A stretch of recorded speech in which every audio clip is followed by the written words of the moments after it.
Hello? Hello, Jughead. This is Archie. Come over right away. It's a matter of life or death. Oh, relax, Archie. Attention, all true believers. Marvel Comics is on the air. The friend of the unfortunate, enemy of criminals. In reality, Dan Garrett, a rookie patrolman, loved by everyone but suspected by none of being the Blue Beetle. Boys and girls, your attention, please. Presenting a new exciting radio program featuring the thrilling adventures of an amazing and incredible personality. Faster than an airplane, more powerful than a locomotive, impervious to bullets. Up in the sky, look! It's a bird, it's a plane, it's Superman! 10, 9, 8, 7, 6, 5, 4, 3, 2, 1. Good morning, everyone, and thanks for tuning in to Order Up, the Final Order Cutoff show. We have an incredible show for you guys tonight. It's a lighter Final Order Cutoff week going into February 10th, but we have an incredible guest who knows everything about FOC because not only is he a retailer, he's the president of the Comics Pro, the Comics Professional Retail Organization Board.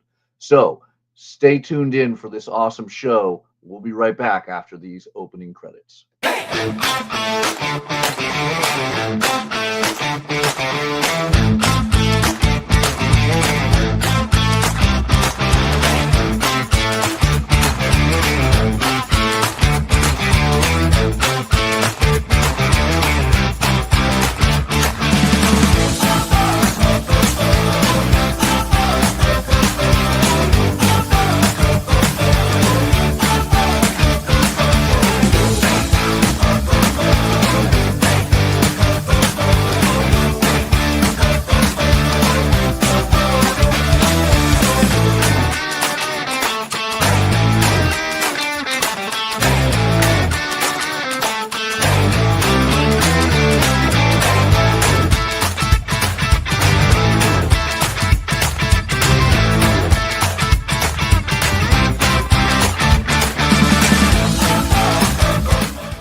Hi everyone, I'm Mathias Lewis, and I'm here to talk to you about FOC, or Final Order Cutoff.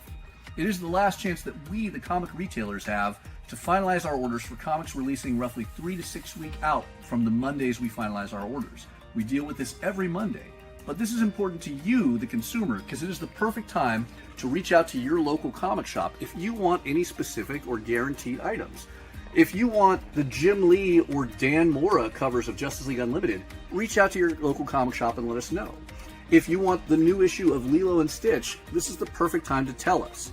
Because as long as you can get us the orders before Monday at 6 p.m. Pacific Standard Time, that will give your local comic shop retailer enough time to finalize that order, adding in whatever it is you want, so they can guarantee when it releases, we have a copy set aside waiting for you. So, always reach out to your local comic shop before 6 p.m. on Mondays with the comics you want. The sooner, the better, to guarantee they're waiting for you. All right, we're going to have a fun one this week as we go over comics that are on Final Order Cutoff this coming Monday, February 10th.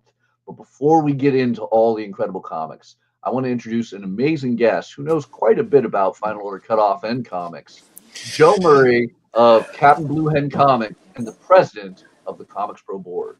How are you doing, Joe? I'm doing all right, hanging in there. So Awesome. as long as my fingernails don't give out, I'm doing fine.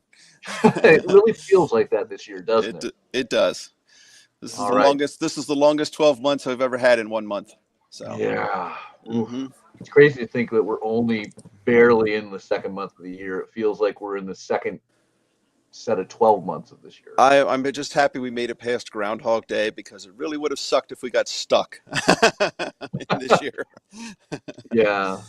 So, Joe, you get a number of hats in this interview, but one is you are the owner of Captain Blue Hen Comics, and you've been doing this for quite a bit of time. I want to say a little over 25 years. I've been working here at Captain Blue Hen since 1992. Wow. So I was off a decade, a little over. off about 5 years. So. All right. So you obviously remember a time prior to final order cutoff, a notable amount of time. I worked before that. I remember very little past this morning. But yes, I do remember. Yeah. Okay, but then you at least understand and remember the value of final order cutoff. So from Yes. a retailer perspective, can you share with everyone, both retailers and customers alike that are watching, why final order cutoff is important for you in your shop? So have you covered the history of final order cutoff before? Only a little bit. At some point, we're going to bring on Mr. Hibbs and some other people, to discuss Right. how FOC was created. I meant to dig up because I still actually have the paperwork that announced final order cutoff. And while final order cutoff was mainly designed to avoid problems with publishers soliciting something and then it being terribly late, or the product has changed, there's a different creative team, things like that. It was pitched not as a bug, but as a feature that it would allow retailers to have more time to get accurate sales numbers. So in a perfect world, it would be you receive the title today, you have about a week to figure out how it's going to sell, and then you're ordering it for 3 weeks from now. That kind of got a little changed or corrupted. It was good for helping us get on the second issue of a hot book. In theory, it was supposed to also help us cut our numbers if there was a book that was a dog. Over the years, it has changed a little bit. The system's been a little bit gamed, and I think publishers now use it to allow them to add new product at the last minute in variant covers and things like that. So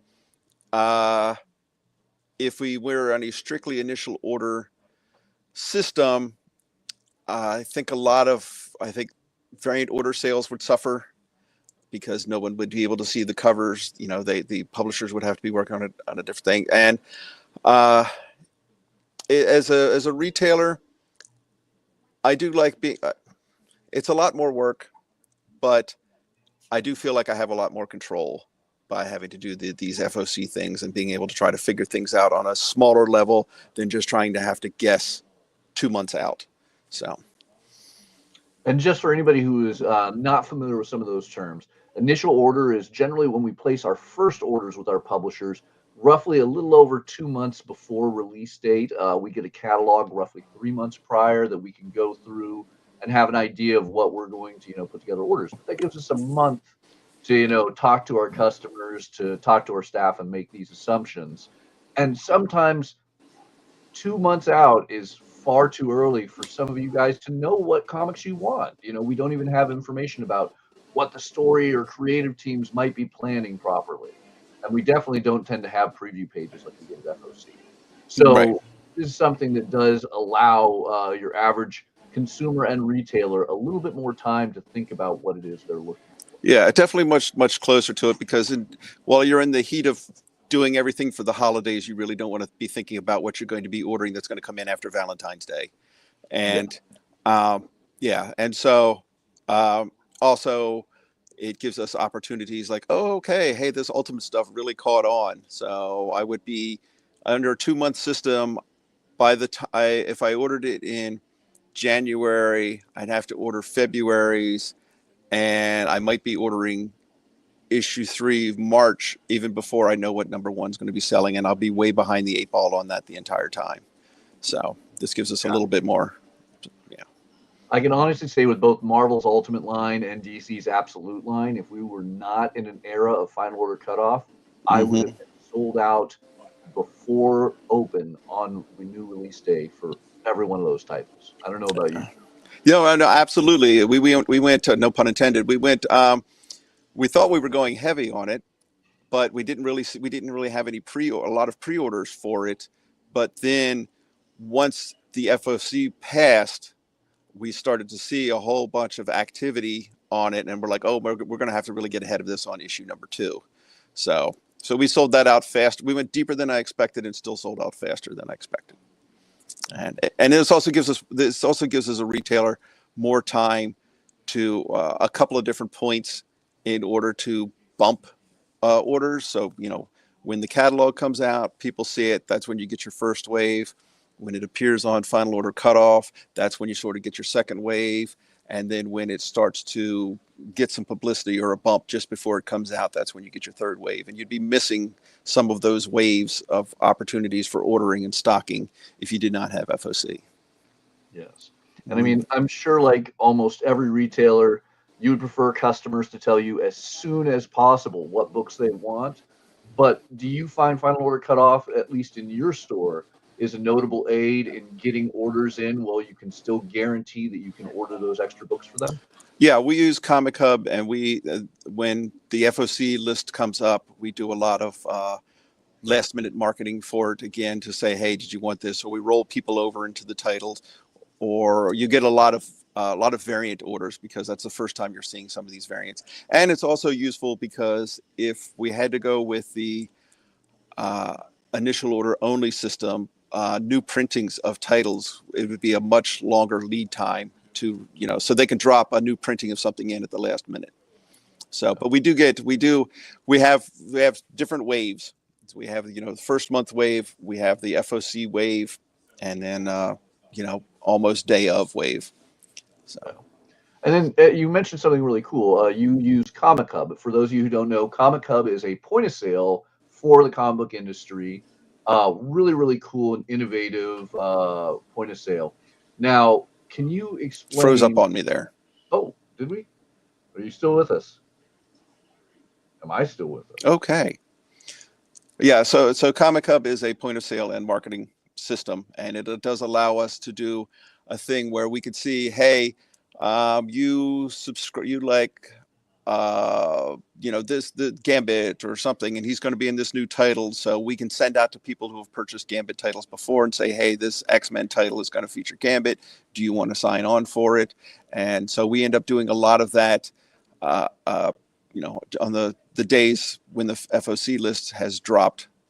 So that means instead of everybody having to get everything all at once each week, our customers get kind of a noodle thing. So they're doing it in smaller chunks, just as we're doing it in smaller chunks.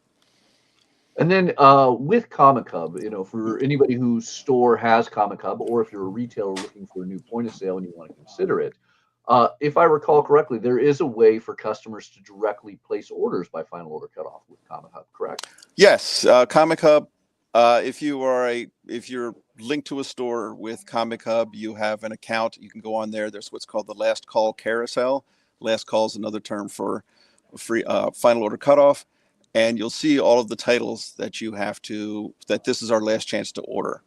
So anytime you place an order after that, we can't guarantee it, but if you get the order in before the cutoff time that the store sets, then it shouldn't be any problem to. That's the best way to guarantee stuff. Awesome. So nice, convenient way. You should always talk to your local comic shop, see what they're using and how they take their final orders. Obviously, Captain Blue Hen Comics, an advanced shop with an amazing point of sale and Comics Hub, so you can take that en route. But there's always other stores that still rely on pen, paper, and phone calls, faxes, or in some rare cases, a very good courier pigeon. Mm-hmm. But you always reach out to your local comic shop when you're getting your FOC put together. Figure out what the best way to do it. We're in a crazy time where there are these innovative concepts like apps to communicate with your comic shop. Yeah, it is. It is. There's the technology. We started on with it before COVID, and we'd not have survived without it. So it was incredibly helpful. I hate to say, I've been going at this so long, I'm still running on pen and paper for everything on my final order cutoff. There are times, no matter what your point of sale system is, there are times when you sort of wish you could just go back to pen and paper occasionally. Because technology is our, we'll say at best, a frenemy. So, but there are times, although I can't remember how exactly we did it. I remember how we used to keep track of trade paperback sales, and I was kind of proud of that system. But I can't remember all the cycle sheets and subscription stuff and everything we used to do in the before time. Because I mean, I think we've had a point of sale system since 2009. So there you go. Yeah. Mm-hmm. Now, in the realm of comics, you are not just a comic shop owner, as well as many other things, but you are the president of a wonderful organization called Comics Pro, the professional retail organization. Can you tell us a little bit about your role there and what the organization does? Yeah, so for my sins, I am the president of the board and of the board of directors. Comics Pro is the only international trade association for brick and mortar comic shops. So we have four cornerstones of promotion, advocacy, communication / connection, and education. So we try to fight on behalf of comic shops, to have discussions, to start discussions with retailers, distributors, vendors, creators, whoever's necessary so we can all try to sell as many comics as possible. So we advocate in that way. We try to promote comic shops with things like local comic shop day, 24-hour comics day, increasing bandwidth around free comic book day, and try to be the source for when the general muggle public needs some information about the comic industry, that they can come to Comics Pro to sort of get an educated answer about it. We try to connect retailers with publishers, with distributors, with creators, with new vendors, and everything defined, stuff like that. And then we also try to have education where the cool thing about Comics Pro is that we can sort of crowdsource a lot of knowledge. We have, I don't know, like 200 some odd retailers, or stores represented, I think, and that's a lot of knowledge and a lot of years. That's probably a good 10,000 years worth of experience that you're pulling on. So you don't have to reinvent the wheel as a retailer. You can ask a question, and someone's got you'll get a whole bunch of ideas. You get to see what other sort of top of the line shops are doing, and you can homage their ideas in your own store. So, and the big event that we do each year is actually coming up here, I think on the 19th of February, which is our annual Comics Pro conference, which is being held in Glendale, California, which is so much more important these days because with Diamond Summits going away and New York and San Diego Comic-Cons getting so hard to get into, there isn't really a meeting that brings together retailers, vendors, publishers, creators, everybody together in the one room to have the discussion, to say, hey, look, we're all in the same boat. What can we do to get to? Yeah, I am pretty exhausted for the conference as well. To get together to have the important conversations. And so that's coming up. There'll be educational programming. We will have, Lunar and Universal and Penguin Random House are going to be there. Many, many publishers, pile of creators, James Tynan, Matthew Rosenberg, Chip Zdarsky, Jeff Johns. But the coolest part of the meeting is actually the time that the retailers get to spend with each other, because this is the time, this few days of the conference is going to be the most excited you're ever going to be about being a comics retailer each year. And so you just come back energized with a whole lot of ideas. So highly recommend it. It's available virtually and in person. So yeah, we do need to make clear though, for the average one of you guys that are a customer watching, it is a private event for retailers and publishers to interact. So you may not be able to go, but your local comic shop owner, manager might be able to head out that way and come back with all sorts of exciting news, even rare items. Yeah, you'll come back with there's usually some pretty cool swag that comes along with it. So keep your eye out for some really cool variants and things that might come out as a result of some ash cans I know that are coming or whatnot. So. And if you're a retailer who is watching and interested in this, if this is the first you're hearing about it or you were on the fence, Joe, are people still able to sign up? Are retailers still able to sign up for Comics Pro? Yes. You go to comicspro.org. There's information about signing up there, both as a member and for the conference. And if it's difficult for you to travel, there is availability for you to see a lot of the presentations and everything. So you could sign up to do it virtually. So, featuring. Stop talking about virtually. Featuring I'm that not ready for that yet. And featuring that voice that comes from nowhere, Kyle will be there.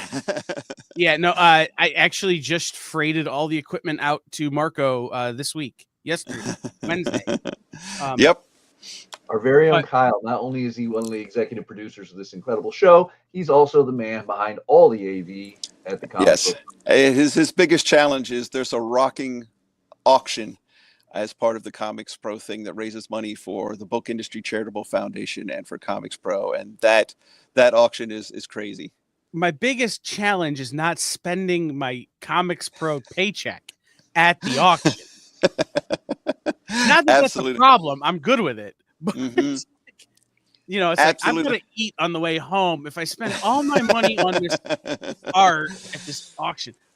No, that was going to be my Comics Pro story. Is like I had been friends with Matthias. I'd been friends with Joe. I'd been friends with everybody through the internet for years.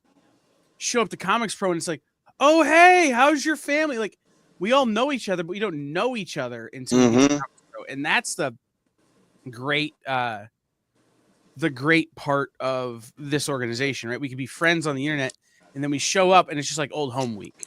It is, absolutely. Everybody knows what you're speaking about. And so a lot in common and a lot of fun. I have my other great Comics Pro story is I lost an auction for a Ministry of Silly Walks sign that Joe donated. And Joe was nice enough to send me one, and I just made the donation afterwards for the same amount. Joe sent me one that has been stolen from me now multiple times by my friends. Oh, so okay. It's become the sisterhood of the traveling sign in my friend group.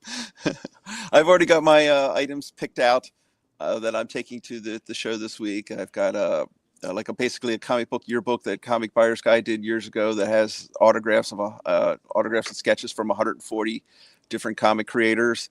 I've got the 1989-1990 editorial presentation for DC Comics, and I have the infamous Topps 1978 Star Wars error card featuring C-3PO. Oh my. The card where we learn that droids have feelings and really like oil baths. So an excited C-3PO. That is an excited C-3PO. All right. So now, for people who are not on the retail end, who won't be able to attend and might be a little less curious about Comics Pro yet, I do want to state Comics Pro has a really great value in that if you talk to all of us retailers, no two of us are alike. We're not Starbucks cookie cutter shops. And discussing things with the publishers is like herding cats. We all have different opinions. This is where Comics Pro really steps in and gives us a bit more of a unified voice. So, Joe, is there anything you can tell us that Comics Pro is working on in relation to the topic of final order cutoff? The big project we have going on right now is called the COMET standard. It's the comic industry metadata standard.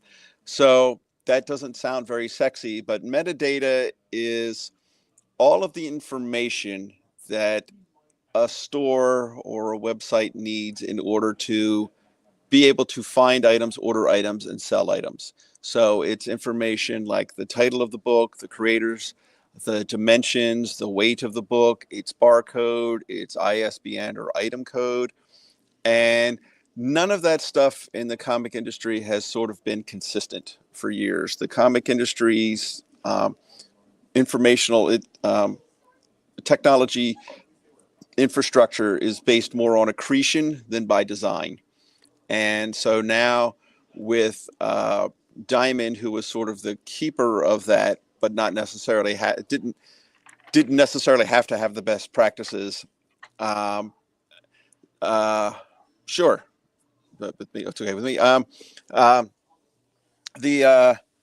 That information is kind of being lost. So what happens is if you have a product that's being offered by one distributor, and it is also being offered by another distributor, if the data doesn't match up, suddenly your systems thinks it's two separate items, or that it doesn't link it to a subscription. So when your store wants to automatically subscribe you to the next issue, if the information is not correct, then it's not picked up, and then you can end up missing the issue because the store doesn't know that they need to order it.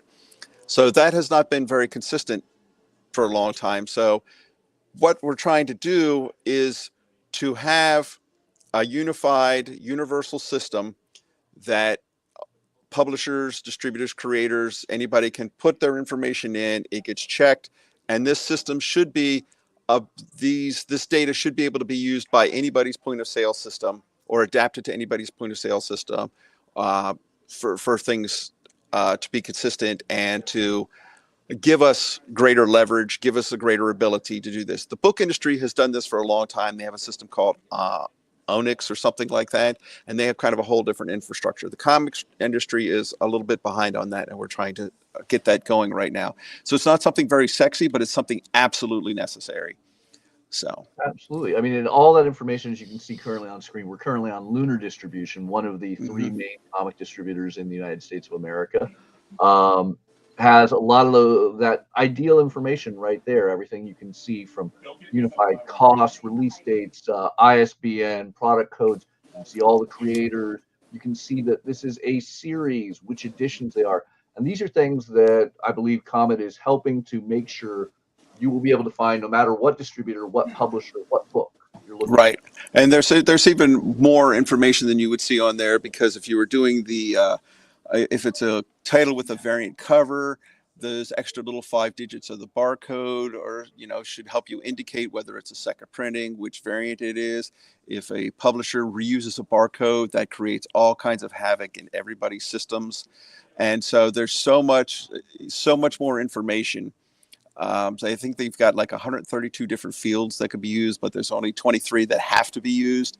And so it also helps us figure out what customers might want. In the book industry, there's something called a BISAC code, a BISAC number, which is a breakdown of, okay, this is a graphic novel. This is a graphic novel that's, aimed at teens. It's one that's about science fiction, and science fiction, it's also about, it just keeps breaking it down farther and farther. So if we can get those kinds of codes and that kind of stuff into our data, it makes it easier for us to say, oh, you read this title, maybe you might want to like this book. Or if you come in and say, I want a book about soccer or some kind of a sport, or, cowboys or something, we would be able to search through our systems quicker to be able to find those kinds of things.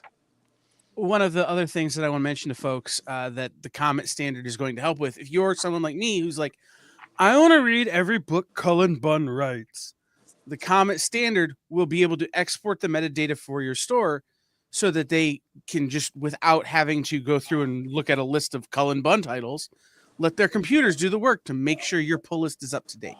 So as a consumer, some of the things the Comet Standard will do will make your life easier by making your retailer's life easier by helping your orders to be more accurate. Right, and hopefully try to avoid things like, okay, well, I type in Cullen Bunn, but for some reason this is listed as Colin Bunn with an O, and this is just listed as C Bunn, or this is just Cullen Bunn with only one N, and to try to eliminate those kinds of errors as well to get the data consistent. Absolutely. You mean we can't misspell Scotty Young anymore and blame that on why people don't get their books? Exactly. Yep, that's the goal. That's the dream. So that's one of the projects that we definitely work on. And then we're also, while the comic industry is in a little bit of disarray at the moment, we're trying to hold the center and to get everything together so that to get everybody in the room talking and everything, so we can keep this industry strong and come up with some great new ideas for customers and for stores. Absolutely. I mean, I'm sure the average customer has at least gleaned a slight hint of the drama and chaos at one of the main distributors, Diamond. And you can basically say Comics Pro is a huge part of communicating and helping comic retailers have interaction with Diamond and have a clue where things are at any moment when the average individual store might not have access to that information. Yep. Definitely. So we're very, very thankful to you and the rest of Comics Pro for being able to do that. not the most glamorous part, and I'm sure you don't get thanked enough for it, but having that information, knowing, all this data that, not only as retailers, but as consumers we can find so we can better order our books and make sure your subscriptions end up in your pull boxes. That is a huge thanks to Comics Pro. And then, of course, when you walk in and your retailer just has his face in his hand, shaking his head about one distributor or publisher or another, it's often Comics Pro that has the hand on the shoulder trying to alleviate that stress. Yeah, so you can always help your retailer out. If you come in and your retailer is shaking their fist in impotent rage in an uncaring universe, you can just join in and shake harder with them. Also, but on at a consumer level, I don't have the link here at the moment, and I will try to find it. But Comics Pro does have a shop, like a shop for T-shirts and stuff. So, like, I've got the Comics Pro thing on there, but there's a very cool design that says "Support your local comic shop" with the Comics Pro logo on it. So, if you want to, spread some love and identify yourself as one of the chosen comic people, you can go on there and find some really cool merchandise for supporting your local comic shop, supporting Comics Pro, supporting retailers. So yeah, you can go to comicspro.org to find out more, whether you are a retailer interested in joining the organization or learning more about the comic industry meeting that is coming up in just a few short weeks, or even if you're simply just a curious customer, you want to know more about how the industry works, you can get some really cool information about Comics Pro on there, learn about the board members, and maybe even find their shops to see what some of the top people in the industry are doing there. Yep, absolutely. All right. Well, I want to thank you so much for joining us, Joe. Before we let you go, obviously, owner of Captain Blue Hen Comics and Comics Pro, are there any organizations or links you want to shout out so people can track you down, learn more about you, maybe even find you to place comic orders before final order cutoff? We're at CaptainBlueHen.com or BlueHenComics.com.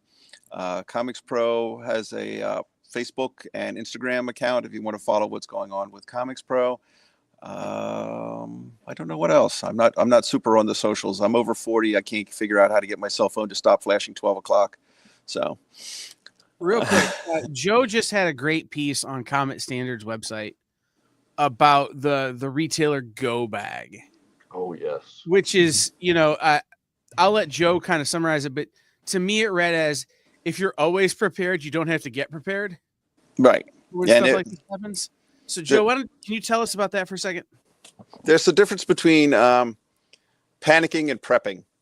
So if you're worried about the future and about uncertainty, I liken that to Doctor Strange every time his astral form leaves his body and he goes into all that crazy, Ditko kind of stuff, because you're going into all of these crazy potential futures and it drives you mad.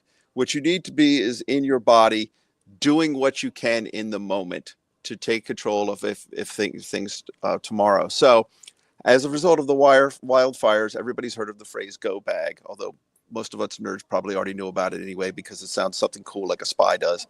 So as a retailer, or as anybody worried about whatever's going on out in the world right now, do what you can do in the moment to prepare for various outcomes. So as a retailer, do you have other, make sure, like say with the Diamond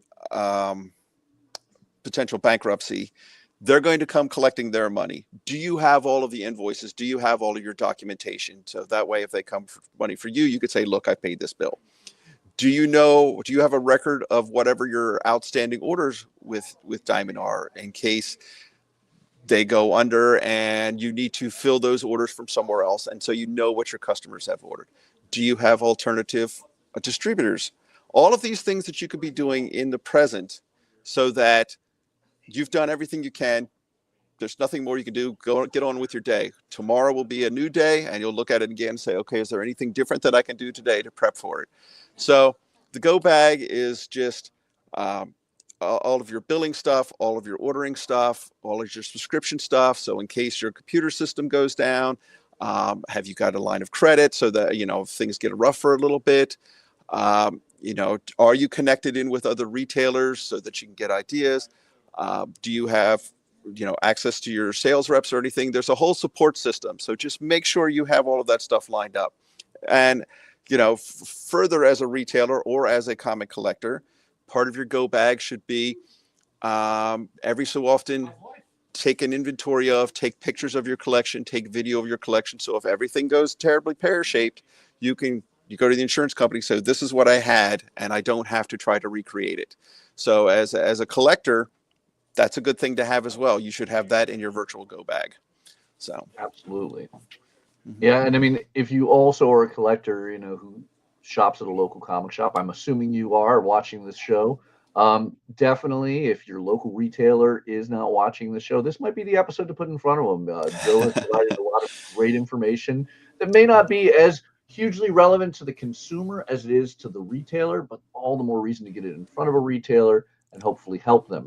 Just tack it on the end of your list of comics on Final Order. Right. I mean, the better prepared your retailer is, the better they're going to weather it, and the better, if a publisher goes under temporarily or disappears for a little while, you want to know what your orders were, and so they can give you information. Cut your retailer a little bit slack at the moment. So when something says, "Hey, this is supposed to come out today," no, never trust a publisher's site as to when a book's going to actually hit the shelves, ever.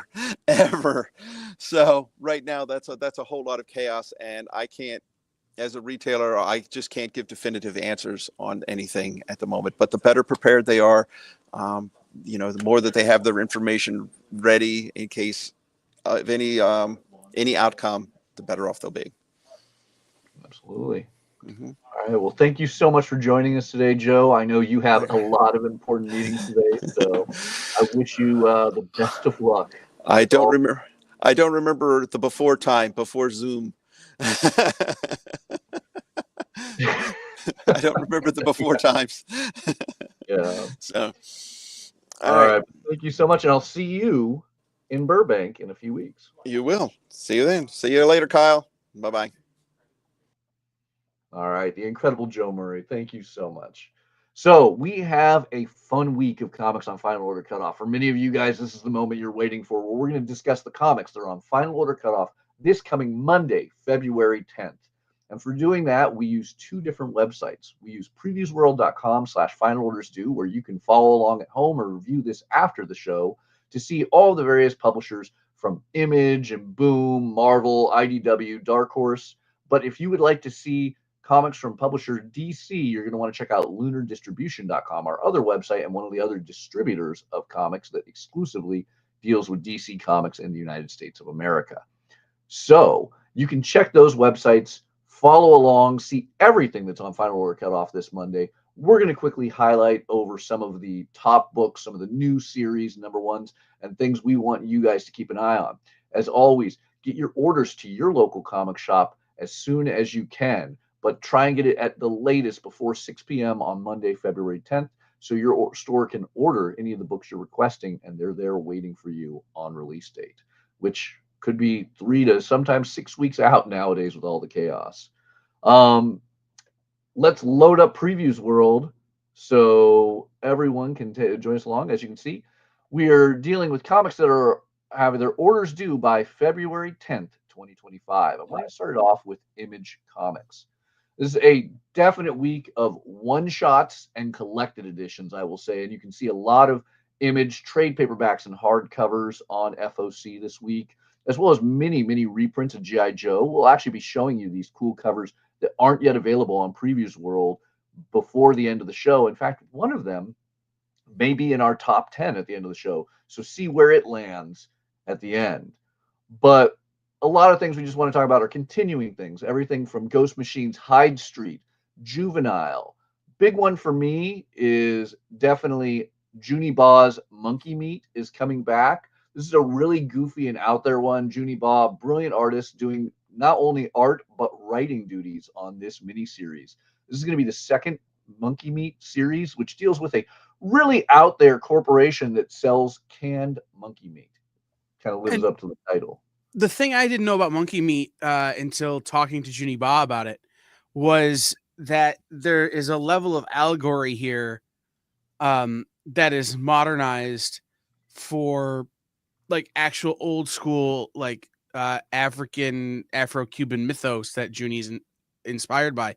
So it's a modernization of these old sort of parables, but also an allegory to a lot of things like that we're dealing with now in today's society.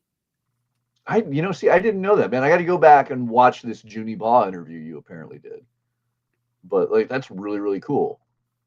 So fun one, new number 1, perfect jumping on point. It's an anthology series, so really it is easy to hop in throughout the series, but I am happy that it's back. Just real quick, in the comments, guys, I just put the link. So if you want to buy Comics Pro merch to support Comics Pro people, it's right there. Awesome. And then some of you guys might also be going, well, didn't you guys just talk a week ago about Knights vs. Samurai? Knights vs. Samurai number 6 is getting re-FOC'd.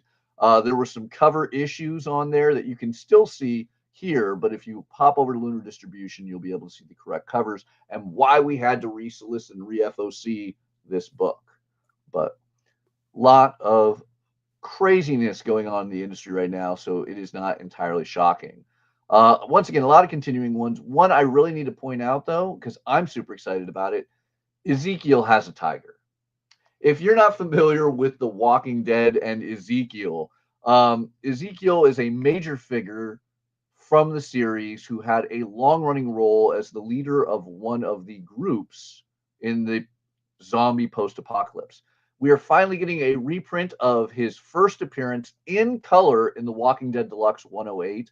There are a number of great covers, but all, of course, featuring Ezekiel's incomparable tiger. None of them, in my opinion, beats that awesome David Finch cover. Really beautiful piece there. I mean, who is your favorite Walking Dead character there, Kyle? The zombies. The zombies? Really? You're just gonna go with the zombies? I loved the Walking Dead books and hated the Walking Dead show, so we'll leave it at that. But I really, really liked the way they treated Michonne in the books. Yes. As easy as that is as an answer, compared to the way they treated Michonne in the show, like the books are just such a better character study, a better representation of what you can do with a character that is seemingly monodimensional.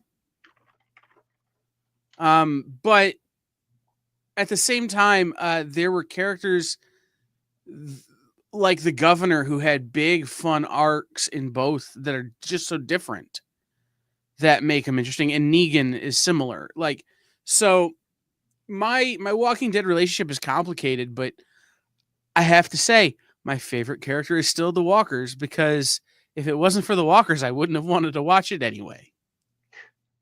I mean, yeah, it's a hard choice, but Ezekiel is unquestionably in my top 3. And then now I've got all of the covers, by the way, up. You can see the original Charlie Adlard cover that they're reprinting right there. But man, I mean, Bela Gardes, Arthur Adams, who is always just a legend, doing these great covers that are themed throughout Walking Dead. And then Julian Totino, like all of these beautiful, beautiful. So whether you are reading Walking Dead Deluxe issue by issue because it's your first time reading Walking Dead, you're rereading it in color, or you just like those key issues, this is going to be an awesome one because it doesn't get much more key than Ezekiel and his tiger. I believe the tiger's name was Shiva, if I recall correctly. That sounds right. I'm having a moment myself trying to remember, but that sounds right. Yeah. All right. So fun ones at Image, a lot of continuing series. Boom has it nice and easy. Remember, we're still ordering. If you're a retailer, you're still ordering Boom from Diamond for at least another week. Our first Boom release through Penguin Random House is going to be on February 16th, or sorry, it's going to be April 16th. Your first Penguin Random House orders, if you guys are switching over to Penguin Random House, will be February 24th. But for the consumer, for you guys, the ones that truly matter, the big one this week is just Wind. There is one issue from Boom on FOC this week, and it is James Tynion IV's Wind, which is his really great LGBTQ positive fantasy series that deals with diversity and inclusion and antagonists that aren't fans of those things. I've been loving Wind. Michael Dialnis has been incredible art on every series, and this is just a delightful comic. If you're looking for a really cool fantasy with a slightly darker hint that still deals with much more modern topics, golden book. Absolutely amazing. And you gotta love that cover by Franny.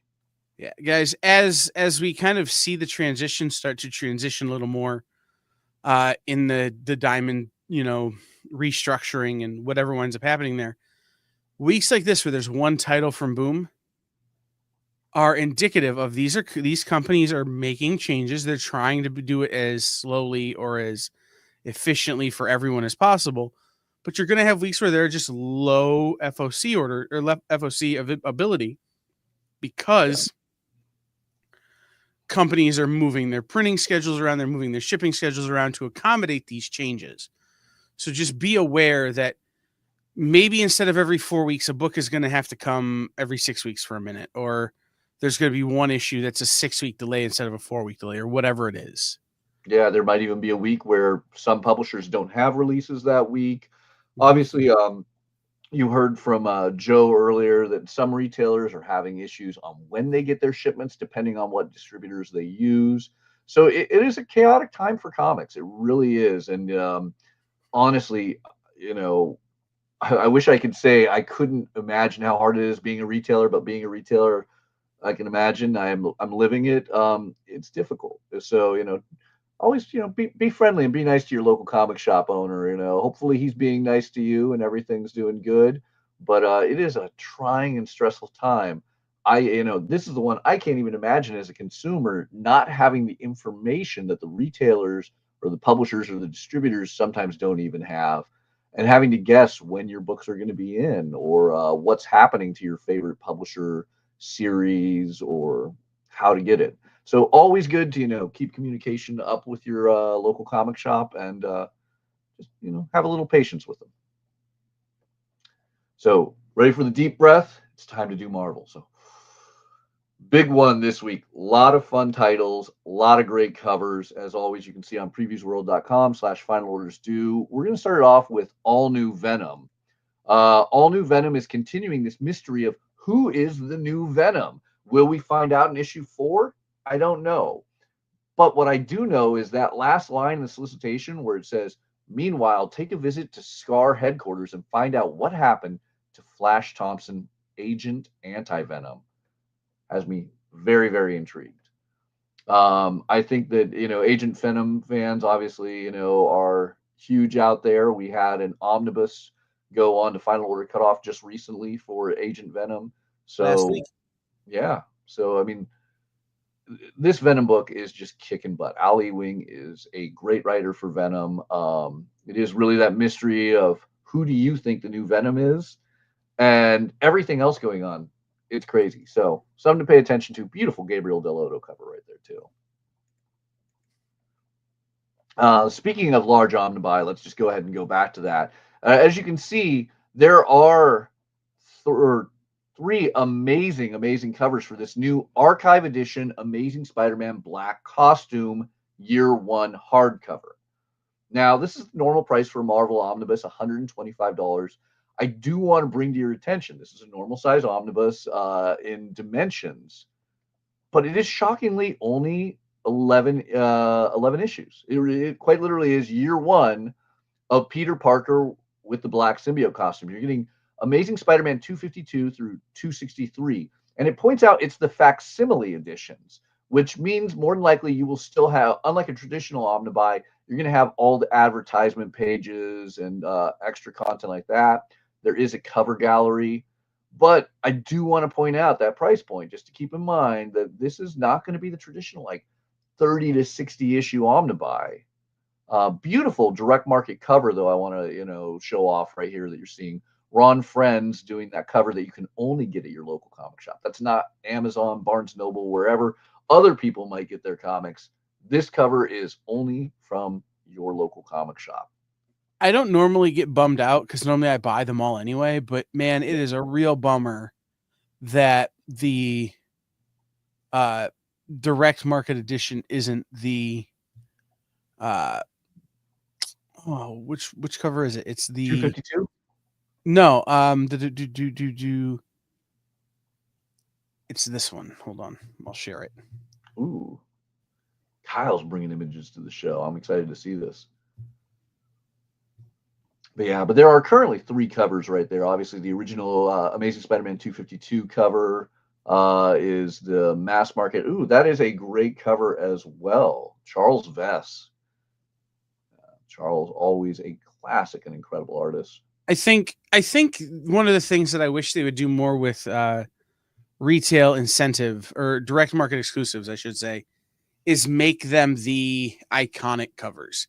And you don't want to do it with 252 specifically because then you're going to kill your book market. And I get that. But come up with the next most iconic cover of this character in this suit and make that your direct market edition, right? See, that's always the thing I've gone back and forth on. There are times where I have gotten the mass market edition because of the iconic cover, and there are times where I prefer the direct market being an original piece because maybe I already own that cover, or it's just cool to see a newer creator do a take on a classic or piece. I just feel like having an iconic cover, like again, and you don't want to do 252 for everybody. Like it can't be a direct market exclusive, but what is your next most iconic black suit cover? Is it the cover of Marvel Team Up, the purple cover of the black suit, or is it the Charles Vess I just showed? That okay, now you can have a debate. That's fine. Have your debates, whatever. But I'm just saying, for me, I think the easier you make it to sell a direct market edition, the more direct market editions you'll sell. Yeah. I mean, I'd actually be very curious in the comments, whether you're watching live or you're rewatching this later, throw us a comment. Like, what is your preference? If you're going to spend $125 on an omnibus, do you want the classic cover that's probably in the cover gallery inside because it's that iconic cover? Or do you want the alternate art take from a more modern or classic creator giving us a different image that wasn't the cover often associated with that omnibus? So let's see. I'm curious. Maybe that can be something we take a moment on next week to see what people's thoughts were. Maybe throw even a few comments up. Absolutely. Yeah. So here's another fun one. I am really excited about the upcoming Disney Plus series, Daredevil: Born Again. Particularly for there's a number of reasons this is going to be really exciting, but one of the particularly interesting ones is Charles Soule's character of Muse is going to be on it. And as if perfectly timed, as if Marvel talks to Marvel, Daredevil Unleash Hell, issue number 3, has a return of Muse, which is odd because I remember at the end of Charles Soule's Muse storyline, Muse died in fire. So how could Muse be back? And has Muse perhaps changed genders as the A cover has listed? We'll talk about that a little bit more at our top 10. But look at this beautiful Peach Momoko cover with the classic Muse on there. I want to remind everyone this is the red bag, so it's the rated R explicit content version featuring Elektra as Daredevil. But Erica Schultz kicks butt on so much of her writing. I am very interested to see how Muse will return, or is this a first appearance of a new Muse? Seems like it's probably the latter, but a lot of fun to be had there. And for those who are getting excited for Born Again, that is something to pay attention to. Though that being said, there's covers that don't even feature Muse if you would like. So remember, always check Previews World and look over and determine the cover you want and let your local shop know. I want cover C, actually, or I need the Peach Momoko cover. I really, really want that awesome Rob Liefeld cover on Deadpool. I was going to say, I think you picked the wrong cover for the top 10. Oh, really? Only because I just saw the Valentina Pinty cover. Oh, okay. And this is definitely a shut up and take my money on all 3 situations because they're all great. Like that Peach Momoko is great too. But man, that her doing or Valentina doing a Lucio Perillo, kind of Harris Comics sort of style pinup is just so gorgeous. Yeah. Well, we'll definitely have to have that discussion later when we're talking covers. But next up, Fantastic Four fans. I mean, first off, did you guys see that trailer earlier this week? That was phenomenal. Hashtag shouldn't have made a movie with Galactus in it. Yeah, so now is the perfect time when now you're on your Fantastic Four hype to reach out to your local comic shop and say, I need Fantastic Four out of my pull. I want it. I mean, I don't know why I wasn't already on it, because it's One World Under Doom time, and that's the big new Marvel event. But speaking of One World Under Doom, Fantastic 430, which is on FOC, is dealing with the Fantastic 3, which is less than 4. And you can kind of see which member on the cover there might be dissipating from the team. Ryan North has been doing some incredible, I wouldn't say one-shots, but stories that focus on individual members of the team. And it seems like it's Ben Grimm's turn, and things aren't looking good as Ben goes up against Doom himself. Part of the One World Under Doom banner and event. This is going to be a crazy, crazy issue. It has a ton of phenomenal covers, including those amazing Disney covers. There's foil covers. Peach Momoko doing her kimono covers that for some odd reason Diamond keeps saying is Kimoko. I get Momoko and Kimoko, similar, but it's a kimono, as Sue is wearing a kimono. I actually really like the 4 kimono. I didn't catch that until I enlarged it right now. I didn't see that either. Yeah, that's going to. Oh, wow. That's a nice touch. Yeah, that's solid. And then the invisible hand to, see her eye through it. This is a great cover. But yeah, I think that the Momoko kimono, not Kimoko, kimono covers are going to be really, really great for the month of March and Women's History Month. All of them, of course, featuring female characters in the Marvel Universe wearing those kimonos. Maybe Previews feels like when they say kimono, they need to put $1 in the douchebag jar like they're Schmidt from New Girl. Valid. Oh man, I haven't watched New Girl in a while. Coming up on shout out to my friend Ohio Kimono for giving me a crash course on kimonos so I could talk more about the Peach Momoko kimono variants. There you go. And then lots of great covers. Obviously, there's one cover that's standing out right now on there, and we'll talk about that when we get to our top 10. But the next one is Godzilla versus Fantastic Four. Oh, go ahead. Okay. Go ahead. No. You were just getting there. I'm like, wait, there's one more cover that is super but no. That's not a cover, my dear sir. That is a whole one shot with over, I want to say over 7 covers that are just incredible. Ryan North is taking the Kaiju King to the Baxter Building for this battle with the Fantastic Four. And it's not just Gojira, but Ghidorah. King Ghidorah is the Herald of Galactus in this one-shot written by Ryan North. And, look, anyone can be frightening as the Herald of Galactus. I've even seen Aunt May frightening as the Herald of Galactus. But when you take the ultimate 3-headed kaiju that is King Ghidorah and give him the power cosmic, I don't know if the Fantastic Four are going to survive this. Yeah, see, I'd be more excited for the Fantastic Four movie if King Ghidorah was a Herald of Galactus in the movie. That would be, look, we already dealt with Kong in the Godzilla crossover. Time to upgrade to Galactus. Well, again, if we brought back Kong, we wouldn't even have to change that much of the Kang posters they had already designed. Just get a Sharpie and fix it. But it's an easy adjustment. Yeah, that is a dark joke, and I apologize in advance. Yeah, Ryan North and John Romita Jr. on this. This will be really interesting. This is the first part in a 6 separate issue series of one-shots where Godzilla takes on classic Marvel characters. He's going to fight everyone from Hulk to Thor.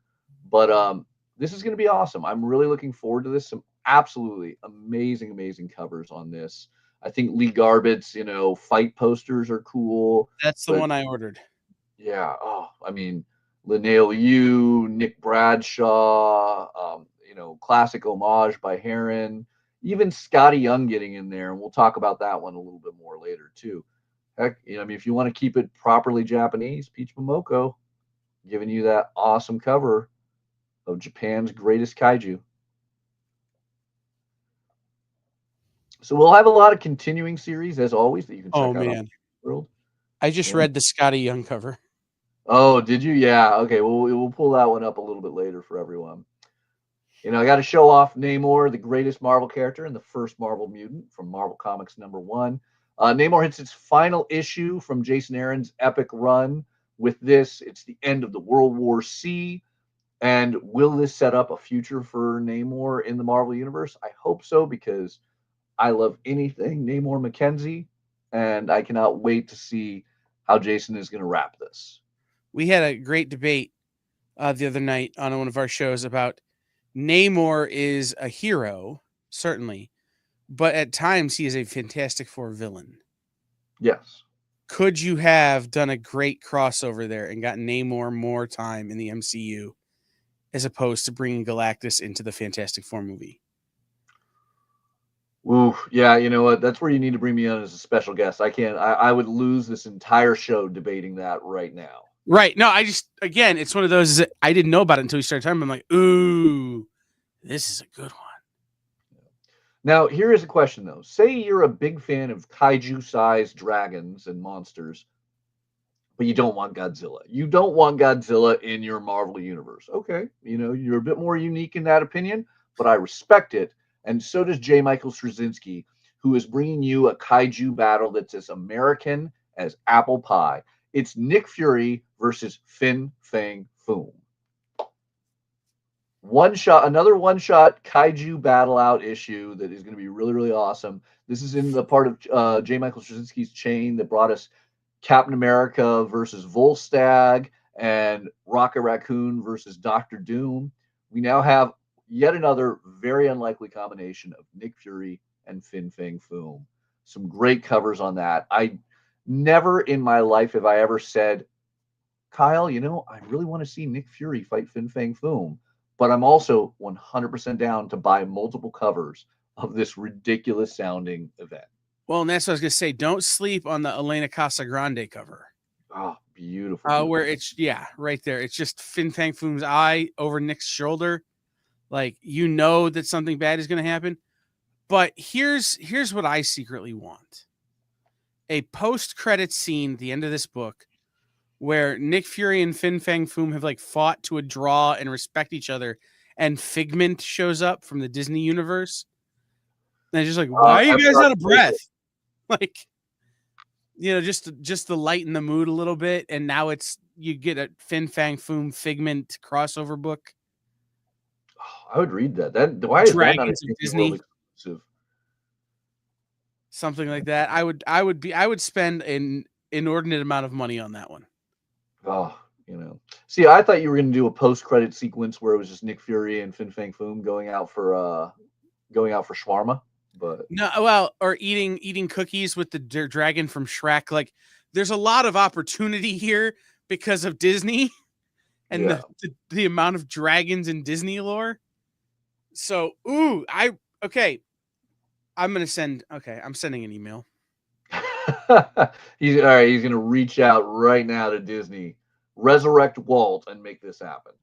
No, I could email Dan Buckley and be like, "Hey, you can have this idea. Tell CB, you guys work it out. I don't want any credit. The Dragons of Disney, and it's just a big dragon team up all ages book with Fin Fang Foom and Figment, and all of these characters."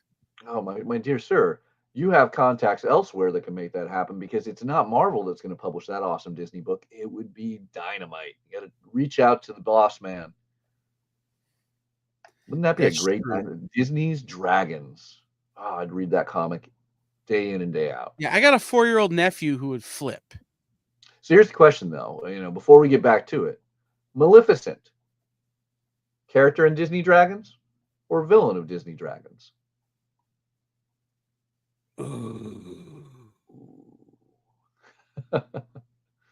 Okay. Maleficent is Charlie in the Disney Dragons Charlie's Angels. Oh, there you go. Organizing the dragons. I like it. Okay. All right, guys. Moving She's forward, Khaleesi. That's it. moving forward, we have Power Man, Timeless, and Sabretooth. These books have just been beat sticks of awesomeness on the shelves. With their first issue of Power Man Timeless hitting on Wednesday, and then Sabretooth, The Dead Don't Talk, just kicking butt with its most recent issue, number 2. It's kind of annoying that we're staying 2 issues ahead on FOC for Sabretooth, but as I said, it's an odd time in comics. Either way, both of these books definitely deserving of your time and well worth the read. But one I am particularly excited after having just read the number 1 issue this past Wednesday is Star Wars Legacy of Vader by Charles Soule. This is an interesting one because we're getting Kylo Ren returning to the home of his grandfather, Tatooine. So, as far as I'm aware, I don't remember any part of the sequel trilogy where Kylo went down and dealt with his grandfather's hatred of sand. I just imagine, though, this is going to be a complete genocide of those little grains of Earth that make up Tatooine. Yeah, because once sand gets in your breathing apparatus, it never comes out, man. You just got to move. Yeah, just gets in everywhere. So irritating. I cannot remember the line from Revenge of the Sith. From Revenge of the Sith. That was the movie. Yeah. No, it was Attack of the Clones. Sorry. Yeah. Someone in the comments was yelling at me. Yeah, I'm sure. But no, it's true. Sand does just get everywhere. But the fact that Darth Vader hates sand is on par with, Superman or Green Lantern could be defeated by a number 2 pencil. Like it's this whole idea of every supervillain has a really dumb nemesis, and like I feel like Kylo Ren's is glitter. Or a Taylor Swift record. I imagine that was what was on his iPod as he was slashing up that Star Destroyer. Yeah, we got bad blood. But yeah, no, beautiful, beautiful cover, by the way, by Derek Chu. I mean, every single cover on every single issue I've seen solicited for Legacy of Vader has been phenomenal. I love the subtlety, though, of Kylo Ren's lightsaber going into Darth Vader's. Even down to, I don't know if this is, I need to give the editor of the book, credit, or I need to give Charles Soule credit, but the 3 bullet point solicitation for Legacy of Vader, with the last one ending, "What secrets of the past blow in the harsh sounds of Mos Espa?" Just, because we were bad enough with our sand jokes, and then the editor Charles had to really drive it home with that. It's true. So definitely some fun. Here's the odd one, though, with Ultimate Universe being one of the big things. We're going back to the origins of the Ultimate Universe with the newest Marvel Epic Edition trade, Mark Miller's Ultimate X-Men. You're going to get the first year of that, 12 issues, and the Wizard half issue, which I'm actually shocked. I always, get to talk to some incredible customers and fans that read comics. And every time I talk about this, no one seems to own that half issue. Like, I always loved that half issue of Ultimate X-Men. And a lot of fans who read the series as it was coming out in the early aughts never picked it up. But really fun series there. All-star creative team. I mean, you get both of Joe Kubert's incredible children drawing it, along with Aaron Leprestre, Tom Rainey, and more.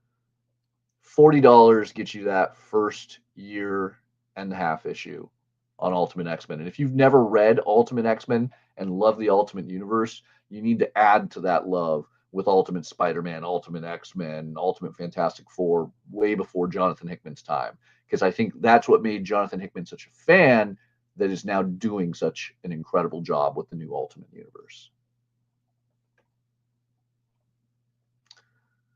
So last one we have to talk about on Marvel before we take a quick commercial break is X-Manhunt. If you're not familiar with the X-Manhunt, Charles Xavier, the most wanted man on Earth after he breaks out of his prison for serving time for everything he did on Krakoa, now the X-Men have to track down their former leader. The story continues in X Factor 8 and X-Men 13 this on FOC this Monday. And I love the Phil Noto connecting variants. They have all of our X-Men in the police lineup. Great shot right there with Cyclops and Magic, two of the most important X-Men. At least Magic is.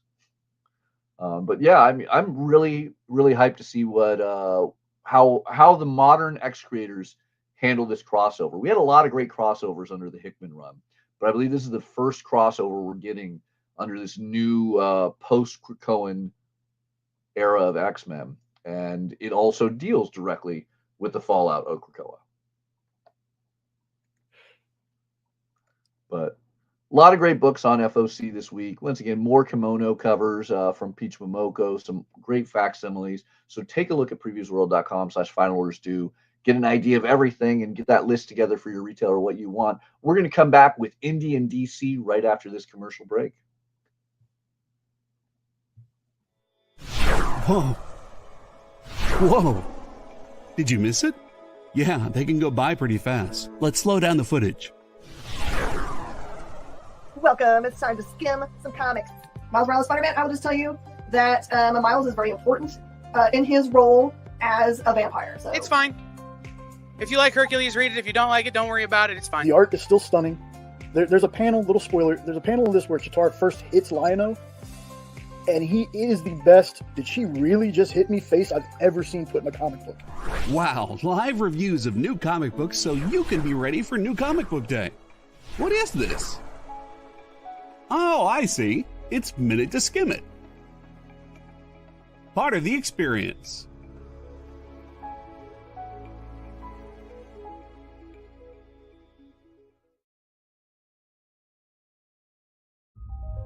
Sure, comic books are beautiful, but underneath, there's something more authentic and exciting. The original art. See the pencils, the lines, the shading, as if you were there in the studio watching the artist work. Getting a peek at comics' backstage is easy with the original art experience. All right, Friday night, guys. Thank you for being here. To be doing anything, the fact that you're here means the world to me. Nick's pieces are always value priced with your budget in mind, for the beginning collector to the veteran. And this is gorgeous. You got Aquaman and Mira. Join the original art experience with Nick and our friendly crew of regulars, even if it's just to enjoy the art. Fridays at 7. It's all part of the experience.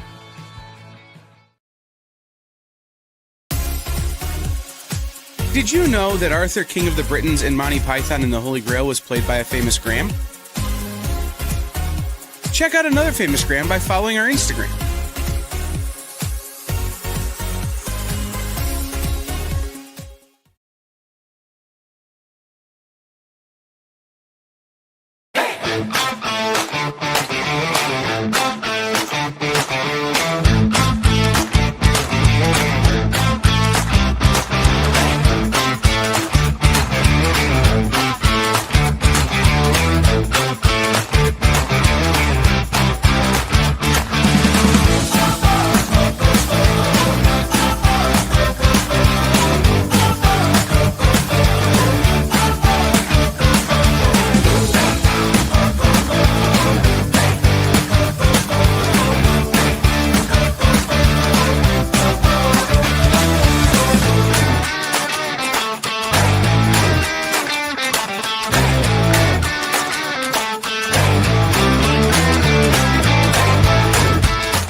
All right, we're back with Order Up, the Final Order Cutoff show. So I got to take a moment and talk about one of those advertisements. I love how up to date the guys of the experience keep the advertisement for Nikki's art show, because we got to talk about the cover to What If Galactus made Spider-Gwen a Herald on the FOC show not too long ago. And then I got to see the original art in that advertisement being sold by Nikki.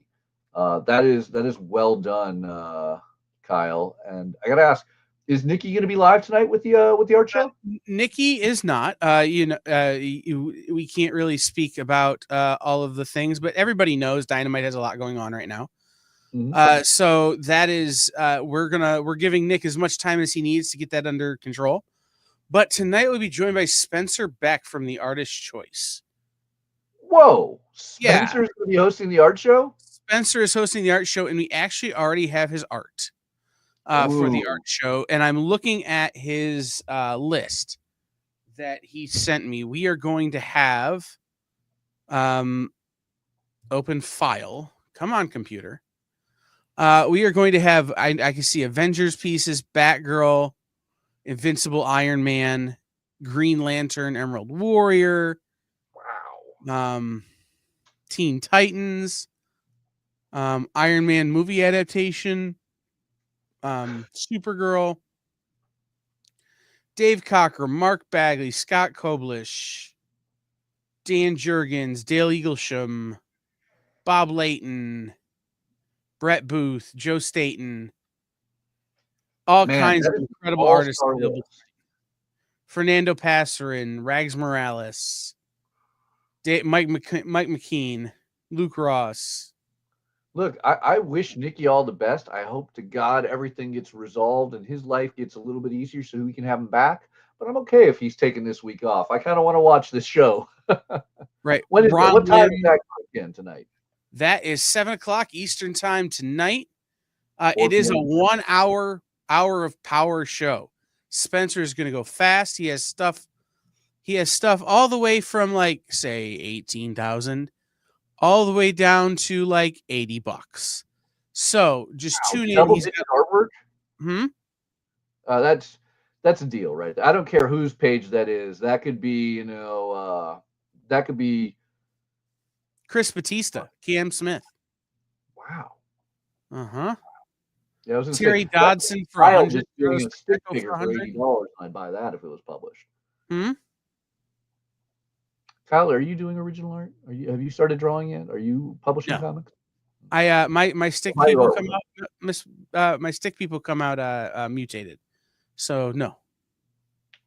They're less stick and more who knows. Look more vaguely like Beast. But guys, he has Terry Dodson stuff for $100. Ron Lim. You guys might be competing with me on that. Sorry. Yeah. All right.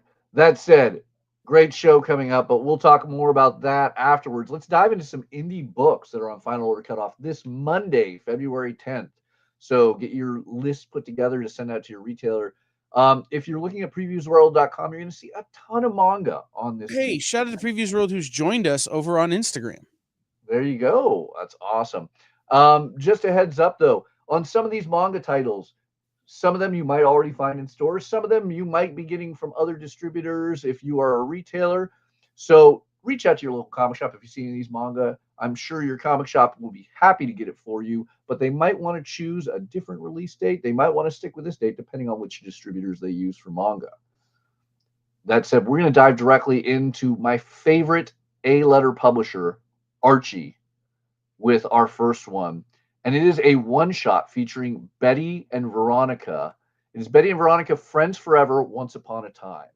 Now, this one is written and drawn entirely by Holly G, a.k.a. Holly Go Lightly of Broadsword Comics, the significant other of the incredible Jim Ballant, and a super talented comic writer and artist in her own. She's going to be giving us fantasy tales of our two, I shouldn't say femme fatales because they're hardly femme fatales, but our two female protagonists of Riverdale. I'm excited on this, but I don't think I'm nearly as excited as Kyle is for this. Well, there's another cover that we're going to talk about later that I'm going to have to buy all the original art for. So, yeah, we'll talk about that later on in the show, though. Okay. Anybody who's ever noticed or paid attention to my backdrop will understand why once they see it. All right. Yes. All right. Other amazing things that are on FOC this week. Like I said, it's a smaller FOC week, so there's not a huge amount coming out in the indie realm. But one big one is Doctor Who, the 15th Doctor's trade paperback. I love the Christmas special that we just got about a month ago, and I cannot wait for the new season. I know my significant other cannot wait for the new season of the 15th Doctor as well. But Dan Waters, who is just brilliant English writing, is doing is doing Nightwing now, as well as a Batman miniseries. Has just come off a Universal Monsters run with, I believe, Creature of the Black Lagoon. Did a great 4-issue miniseries featuring our 15th Doctor and his companion Ruby, and you can read it all in this great trade paperback with a ridiculously beautiful Art Germ variant, or Art Germ cover, just outright cover. Another one I want to point out, first off, Taschen is doing Weird Science, all those classic EC stories in a Weird Science Library Edition, Volume 1. It is a supersized, and I mean supersized, I cannot depict this properly on camera, hardcover for $200, filled with Feldstein, Gaines, Kurtzman, Wally Wood, and more creators in there that is just going to be phenomenal. But if you're a fan of EC, I'm hoping you watched our previous shows where we interviewed Karina Becco, because Karina Becco's issue of EC's Cruel Kingdom is on FOC this week. If anybody missed that interview with Karina, how can they track it down, Kyle? That interview will be up on its own on YouTube later today. Awesome. Yeah. You'll be able to watch it just that. That way you don't have a lot of the, I missed the order on this, kind of having to fight through Mathias and I talking about other things. But you'll be able to just watch the Karina interview, and then some of the other interviews from the show will also be going up over the next few days. That is awesome. So if you want, the good meat of our show, the reason you all tune in, you can start watching those interviews after the fact, but then you also miss out on all the relevant and very time-sensitive data of the comics on Final Order Cutoff. The cool thing is we did that interview and we talked about Cruel Kingdom in advance, so you can check out and hear what Karina's thoughts were on this book. But I want to just say one simple pitch of it: female dinosaur riding warrior. If that doesn't sell you on a book, I don't know what does.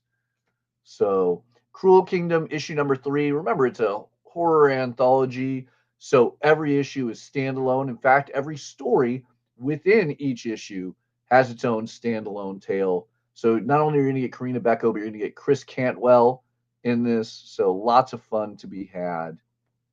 Make sure you get your order. There are 2 incredible covers and some great ratio variants on that Cruel Kingdom. Another big one for those of you guys who love fantasy and you're like, well, Betty and Veronica rocking those fantasy princess garbs was amazing, but I want something that brings it to the next level of sexy or horrific. Grimm Fairy Tale and Xenoscope are where you at. We started with Archie over there. We get the same wonderful princesses at the Z end of publishing with Xenoscope.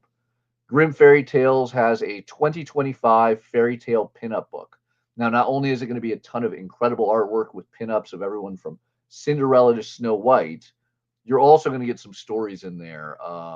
They always include some really cool short stories in those pinup books that make them a little bit more exciting as Joe Brusha adds his tales. Actually, I really want to point out, if you're not familiar with John Royal, if you love J. Scott Campbell, John Royal, I feel, is right up there. Royal has worked with Campbell on things like Danger Girl in the past, but I really feel he is an alternate J. Scott Campbell. And look at that. As we've seen a lot of J. Scott Campbell, Tinkerbell, and other fairies, that is a very cool take. I always will love Royal's unbelievable artwork.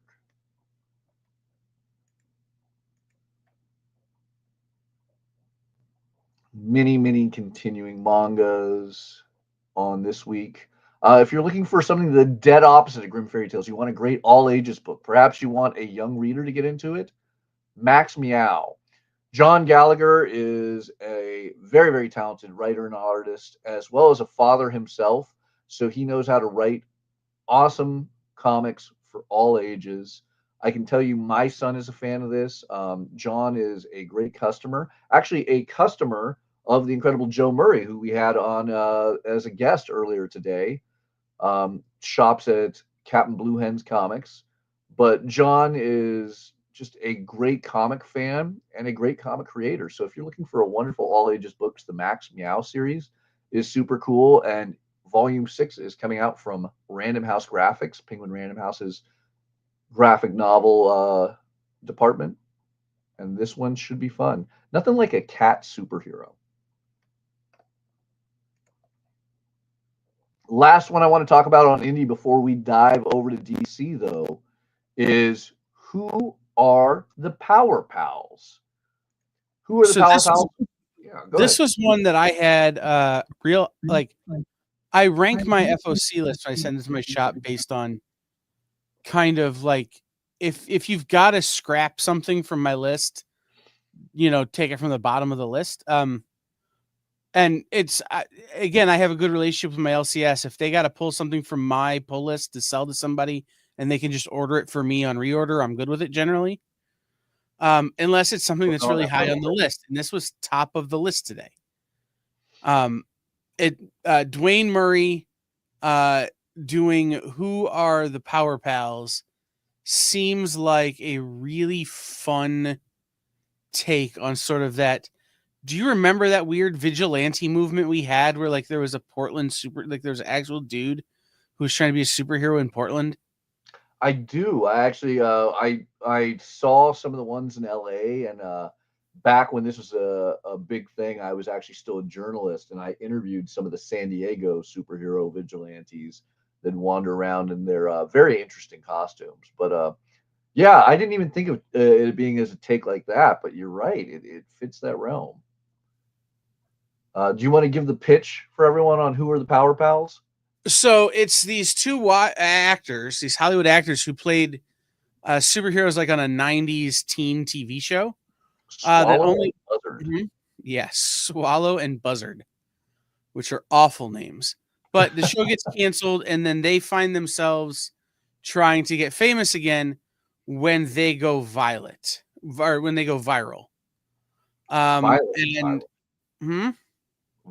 viral. It's true. When they go viral, and it turns into their thirst for fame happens, but they're thrust into a world they're ill-equipped to be a part of, featuring organized crime and other things. So it's two people who don't have any superpowers and aren't Batman trying to play Batman. Yeah, I'm honestly very excited about this. When I read the solicit, it caught my attention. Failed actors from a TV show that no one's heard of because it only had 3 episodes before it was canceled. They're literally down on their luck to the point where they're wearing their old TV show costumes on the streets of Hollywood to try and get photos. And it's when they step up to protect a tourist and that video goes viral, they decide, let's become vigilante crime fighters. The worst idea imaginable. Yes. Literally the worst idea imaginable. Yeah. So, so this is the top of your list for FOC this week, Kyle? Yeah, this is the top of my list only because the B cover is Matt Kint. Oh, yes. Hold on. We gotta share that B cover. That B cover is equally amazing. I liked Ahmed Rafat's cover, but that Kint one is everything you would imagine from the solicitation. Yeah. So again, the reason this is number 1 on my list is only because a lot of the other stuff that we've talked about thus far, I'm not FOCing because they're already on my polls, or they're already, well pre-ordered because I'm getting everything from that, So the Power Man Timeless, after Jen's recommendation on Wednesday of how much she liked it, I went and added it to my pull list. And so I don't necessarily have to FOC it. This is the first new thing really this week that's I gotta have. Yeah. And I want to point out the writer Dwayne Murray, also, famed, writer, director, producer, actor. He was in The Accused, Orphan Black, Expanse, a couple different amazing things. So be interesting to see his. I don't think I've ever read a comic by him. Have you? I don't know, to be real honest. It doesn't seem like it. Yeah, but I'll be very excited. This one sounds funny. And I love the quick pitch right there of a buddy comedy chock full of 90s nostalgia. So simple 4-issue miniseries should be a fun one to dive into and give a shot for. And that's all I want is 90s nostalgia. Yeah. All right, let's pop over to lunardistribution.com where you will be shown a website much like this. You can scroll down just a little bit to upcoming FOC. Make sure you're on the right date, February 10th. And you can see all of the comics that Lunar is going to be distributing, which will be a larger array, as not only are they exclusive now for DC and Image, but they've taken on things like Tomorrow Publishing, Massive, Mad Cave, and more. Now, we got to see most of those on Previews World because it is an all-encompassing website, so we're going to focus mainly on the DC items this week. A lot of continuing series, things like the Incredible Batgirl, the facsimile editions of Batman, which it's kind of crazy. I've been seeing a massive spike recently in Batman 609 sales online and in the aftermarket. We've had a lot of phone calls in my shop. So with the upcoming sequel to Batman Hush, it might be good to stock up or get your hands on the facsimiles reprinting the classic. I know I own all the original Hush storyline as it was coming out. So getting the foil editions is a fun little variant treat for myself. I'm that horrible person that buys multiple copies of the same book just because I like the covers. Okay, way to call me out. Oh, man. Birds of Prey fans, if you didn't already catch it, issue 18, which is on stands right now, came out this last Wednesday, has a connecting cover by Dan Panosian. Issue 19 gives you the other half of that cover, featuring Cassandra Cain, Batgirl, and Big Barda, along with the other half of our beloved Barbara Gordon. But some golden covers. Every single one of the covers on Birds of Prey 19 this week is amazing. From Acuna, Rian Gonzalez, Jenny Frisson. One of these even made it to our top 10. Which cover that is and where it landed, you'll have to see. We're coming up on it quick. But great covers for Birds of Prey. Yeah. Now that we've clicked over on the Mad Cave, guys, don't miss Blade Forger. That book is going to be bat crap crazy. That's all. Miranda. Huh? Inaki Miranda writing it and drawing it. I'm, all in.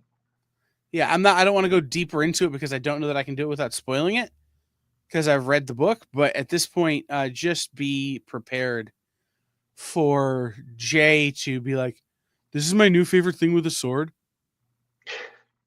So, yeah. No, it's great. It's a 5-issue miniseries coming out from Mad Cave.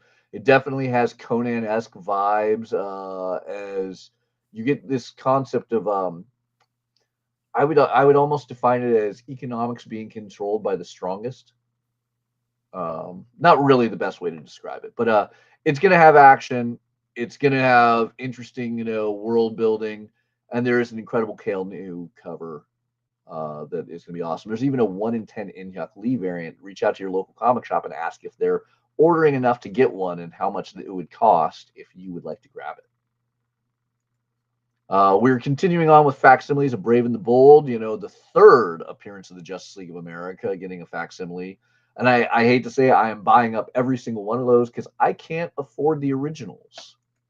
I wish I could say, maybe Kyle could pay me more to do the FOC show and I could buy the first few appearances of the Justice League. Well, we had one for you. I committed to it on camera. If we can finalize that deal, I can officially say I own one of those Brave and the Bold. True. Somebody just scrolled past. Yeah, no, somebody just scrolled past really fast that I just want to mention, and I have no further context on it. Is Cowboy with Many Hats #1? It's a one-shot. I don't have any information other than that cover is amazing, and I want to read it because of that. Yeah, you don't get enough Western. I mean, there was a time where there were so many Western comics, and you never get Western comics these days. I mean, actually, I shouldn't say that. We get more now than we have in a long time because we have Gunslinger Spawn, the Deadly Tales of Gunslinger, and a handful of others. But this is hardly the era of Rawhide Kids and Weird Western Tales of yore. If you guys were curious, by the way, on those G.I. Joe reprint covers, G.I. Joe #1 gets third printings with Doug Monkey, Kunkka, aka Kendrick Lim. There's even a battle damage monkey and a wraparound Cobra Commander mask. Creepy as can be.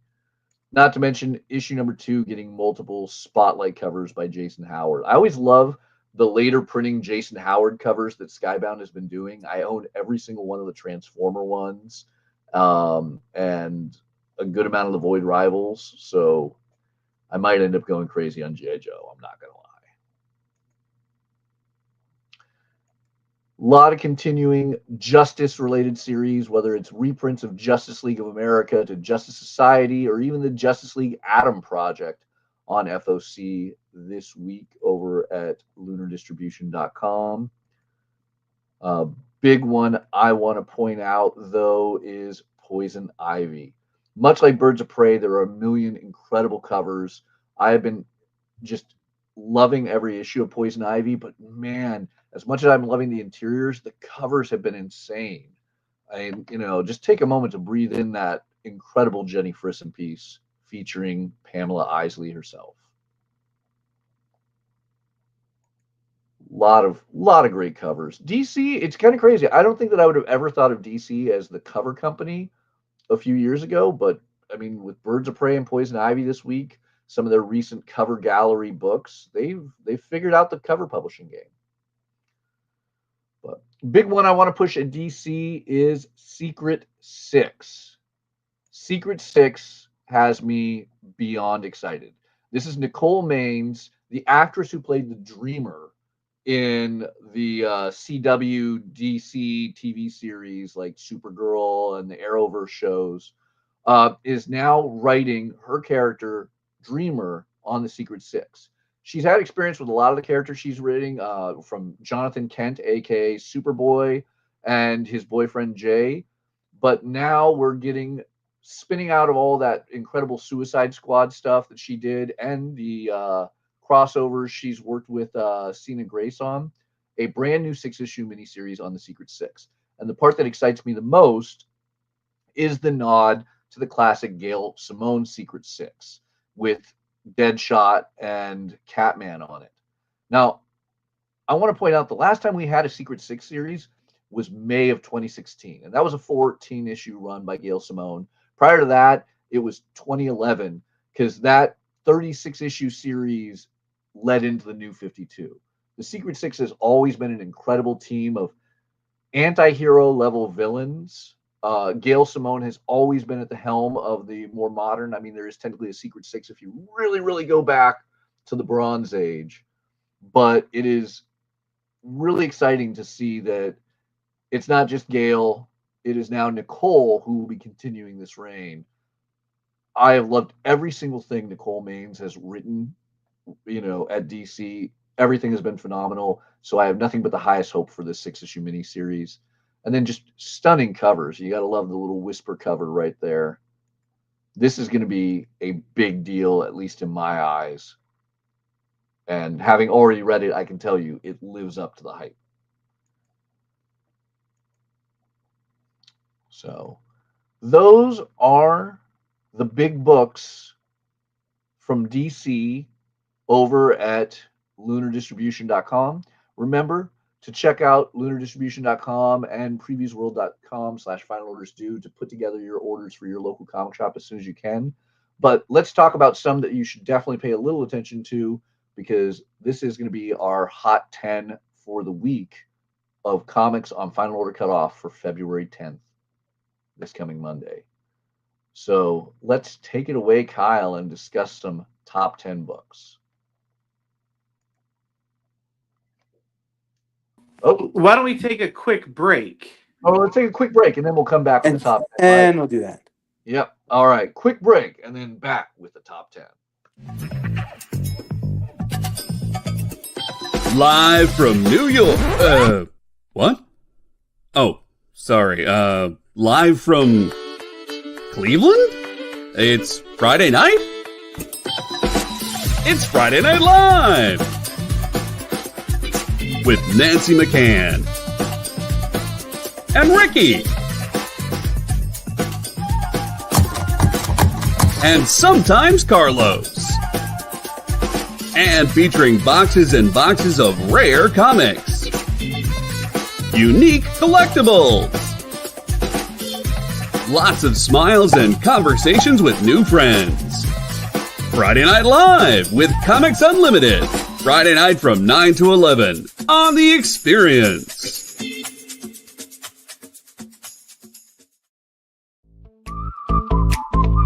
We know you probably get a lot of emails, but could you please make sure to sign up for our mailing list? We don't send a lot of emails, and we try not to bother you. We just want to give you the best information about all the cool stuff that's going on around here. Sign up on our website, theexplive.com.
All right, we are back for the last bit of today's episode of Order Up, the Final Order Cutoff show with all those comics that are on Final Order Cutoff. This Monday, February 10th, it's time to talk about the big spotlight books, our top 10 books that are finalizing orders this Monday. And we have some fun ones here. First one, I'm going to need the assistance of our incredible producer and co-host Kyle, because it is the Betty and Veronica Friends Forever Once Upon a Time #1 one-shot by Holly G. Well, if you've never noticed, this page that lives behind my head is the first page of The Burger That Saved the World. And so I will definitely need all the original art pages for this book. You know, it's funny because you talk about that. This cover is Aaron Lepestre's, and it is beautiful. And I'm also a big Aaron Lepestre art collector. Right behind my camera, I have some of his Gen 13 pages. And in the blurry background, you can't see, I actually have some of his Sojourn from CrossGen. But I love this cover. A little bit of Betty, a little bit of Jughead, and a big old burger. It's a great one. Absolutely. In spot number 9, we have Elizabeth Torque doing her Invisible Woman Fantastic Four theme cover with Iron Man, and it doesn't matter how iron it is if Susan Storm screws up. It's a cute, funny book. It's one of those wonderful, I guess, beefcake covers, if that's the right term. But as many sexy female covers as we have in comics, it's fun to see that twist and get a little bit of humor in there as well. I love Elizabeth's design for Susan with the shorter bob cut, and then Iron Man in his chonies. That's hilarious. Then Godzilla Fantastic Four. You got to read the word bubbles of this a little bit earlier. Scotty Young giving us a bit of a twist on the traditional Godzilla Fantastic Four covers. Bro, it's versus Godzilla, not dress up as. Oh, that does make more sense. You know what? I'm going to throw this out there, and this is going to be a little harsh, and someone's going to be upset with me. Your voice is a little bit better for the Thing than the current actor based on the trailer I just saw. Look, cousin, all right? You can't... Anyway, if he's not being the character from The Bear, what's he even doing? Yeah, but no, I'm really excited about that Fantastic Four Godzilla Scotty Young. I think that one's going to be really good. Scotty Young always gold. But man, that David Finch cover with Ezekiel and Shiva, not only are you going to get the first appearance, it's the first appearance in color too, I believe, of Ezekiel. But Walking Dead 108, obviously reprinting all of the Walking Dead series in color with back matter on it. You're going to get the first appearance of Ezekiel and Shiva and the Hilltop, or sorry, not the Hilltop, the Kingdom. And David Finch cover. That is stunning. There are some great covers on this issue, but David Finch makes this an easy number 7. In number 6, Rian Gonzalez again. We've talked about it a little bit over the previous FOC shows, but normally Rian's covers on Birds of Prey are the 1 in 25 ratios. I am so happy DC has figured it out and made them open orders, which is, I think, all the more reason to get attention, where Rian is drawing all of our beloved Birds of Prey in that cute style that is just absolutely amazing. And, you know, I think that's the cover everyone's going to want. Yeah, absolutely. Meanwhile, That anime girl style, man, is just always great. And for this particular set of characters, I think it can do nothing but help enhance this book. And it also shows her wide range of, even while having that cutesy art style, every single one of those women have a very different expression on their face that conveys something very different. So it's a delightful cover. Absolutely. Now here's the big one. Daredevil Unleash Hell number 3. Obviously, we're seeing the return of Muse, but this is the cover. I mean, I love the Peach Momoko cover. And obviously, I know you like the other cover on this, but this is the cover that I believe is the first cover appearance of what I'm theorizing. I haven't read the issue. I don't know yet, so I'm not breaking my Marvel NDA. But I'm assuming this is the first appearance of a new Muse, perhaps Muse number 2, which seems like she might be a female copycat of Muse. So first appearance, first cover appearance, and a little bit of badass female on female violence in Hell's Kitchen. I don't know. I still like the Momoko. The Momoko's great. Don't get me wrong. I'm probably going to commit to all 3 covers on Daredevil Unleashed 3. Speaking of 3s, it's the 3rd printing of G.I. Joe number 1. This is the Energon Universe G.I. Joe, written by Joshua Williamson. And you get this stunning cover of Kunkka, or that was drawn by Kunkka, of Baroness. Baroness is a Joe now. Crazy, right? You know, I mean, I only spent like 3 decades plus, you know, thinking of Baroness always as a Cobra member. But now she's a Joe, and she is rocking that cover by Kunkka. I own multiple copies of number 1, and I'm going to end up buying the 3rd printing because this Kunkka cover is so beautiful. In the 3rd spot. 3rd spot, it's Lyrics Lee. Lyrics Lee. We called people to, you know, confirm. Lyrics. Lyrics Lee doing this awesome cover, giving us all of the costume characters of the Secret Six. I love that we're going to see a return of Black Alice, because it's been a while since we've seen her. That Deadshot and Catman are back. And I love this cover because it's everyone in costume. I will say a slight spoiler from issue number 1. You don't get to see everyone in costume in issue number 1, which is, I think, what made this cover stick out so much more for me. But I'm also cannot be more excited about Nicole Maines writing the 6-issue miniseries. So a solid spot in number 3. Hey, really quickly, what number am I thinking of, Kyle? 37. Nah, it's 69, dude.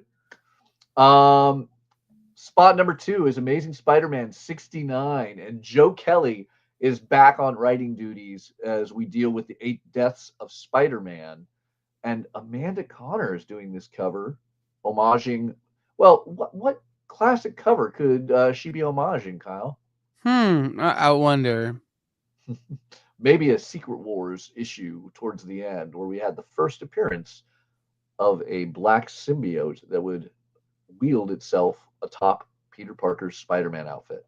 Of course, there is a fun Amanda Conner twist to this all. Not only are you getting the Invisible Woman variant as Spider-Man goes invisible, but just the chaos in the background does it even more for me. As much as I love the homage to Secret Wars, the Amanda Conner, just Enchantress on her knees, everyone's looking at Spider-Man, you know, She-Hulk just throwing down with Titania. Everything about this cover is gold, and it's an homage to one of the most popular covers in comics. And last. And finally, here's the big one. It's the cover you can't see, and that, I think, is why it's most demand.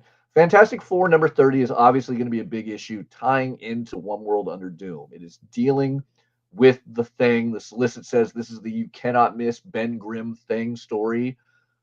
And there's a spoiler cover. I know a little bit about ordering and buying spoiler covers that I can tell you they almost always get under ordered. And if it's a big reveal, they always skyrocket on the aftermarket the week of release.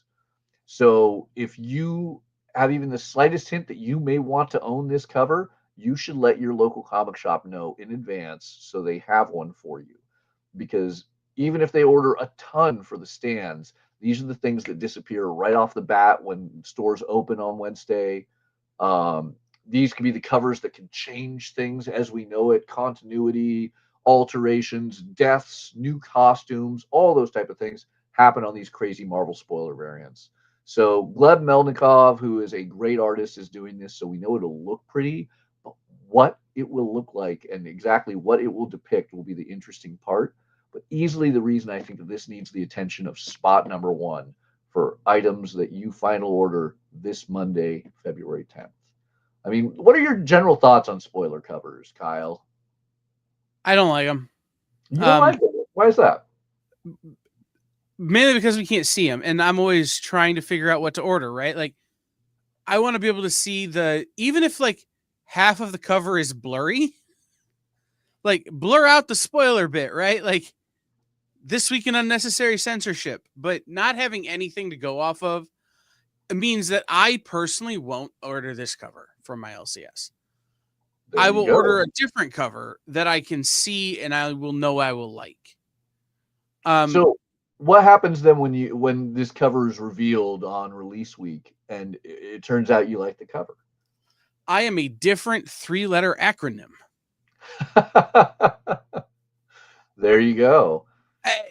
I'll be honest, like this is just me being, hey, you kids, get off my lawn about this stuff, right? Like, yeah.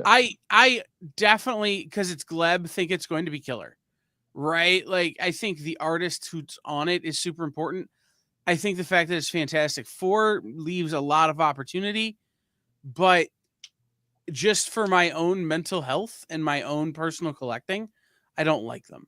As a retailer, I thoroughly enjoyed them because it gave me something to surprise my customers with. Yeah. So, like, I see both sides of it, but Kyle the collector is an old head. Give me my damn cover. Don't make me guess, you monsters. And Kyle as retailer was like, yeah, I get it. But I probably would be one of the people Mathias was talking about, under ordering. So here's the big question. Are you the type of person who would prefer to have the spoiler in advance of the book? Like, so if this cover showed the artwork of, Ben Grimm is leaving Alicia, to go have an affair with Galactus, which is what the cover is going to be. Sorry, Marvel, I broke the NDA. Like, would you have preferred to see that to get your order in? Or do you want to keep the spoilers just hidden? If I'm ordering, I want to know. All right. Because I hate spoilers. I'm the guy like, shh. I am too. It's why I don't watch trailers. But if I'm ordering a product, I want to be able to order enough of the product for the customers I know who are going to want the product. If you don't tell me what I'm buying, I'm going to wind up under ordering. Yeah. So again, it's very valid. And you're far from alone there too. Is the reality? A lot of comic shops are that way. Perhaps your comic shop or the shop you own, if you're depending on who you are watching, is in the same boat. So that's always an interesting thing to keep in mind. Absolutely. Yeah. But those are our top 10 for this week. Remember to reach out to your local comic shop as early as you can with all those comics that you want before they finalize orders Monday night. And we have a lot of fun coming up on upcoming weeks as we start figuring out the chaos of what's going to happen. Well, and I want to give everybody a heads up that in 2 weeks' time from today, we don't know what we're going to do because Mathias and I will likely be sitting in a panel where we talk about something like what happens exactly when your barcode scanner scans the barcode on a comics and what does that data do? Which we will be bigly excited for because it would likely contain free donuts and coffee. But You guys probably don't want to hear it, so I'm not 100% sure. We're gonna kind of figure that out as we go. What we're gonna do that week, but just be on the lookout for us to maybe not be where we normally are that week. Similarly, as things sort of shake out, Nikki's taking some time off, so we have Spencer Beck filling in here on the experience. Later today, Nancy McCann will be here, and then next week's FOC looks to be significantly bigger than this week's FOC. Yeah. Looks to be a lot more thought through and well planned. And, oh, by the way, it is the last Boom Studios at Diamond FOC next week.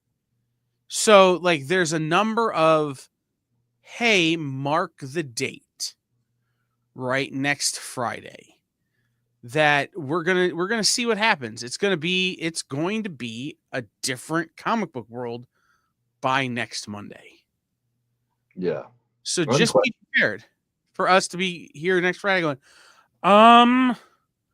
maybe, we don't know. Like, again, we got some news just before the show. No, that was my voice. Okay. We got some news just before the show that we can't even share with you, that even if we could, we don't know what it means yet.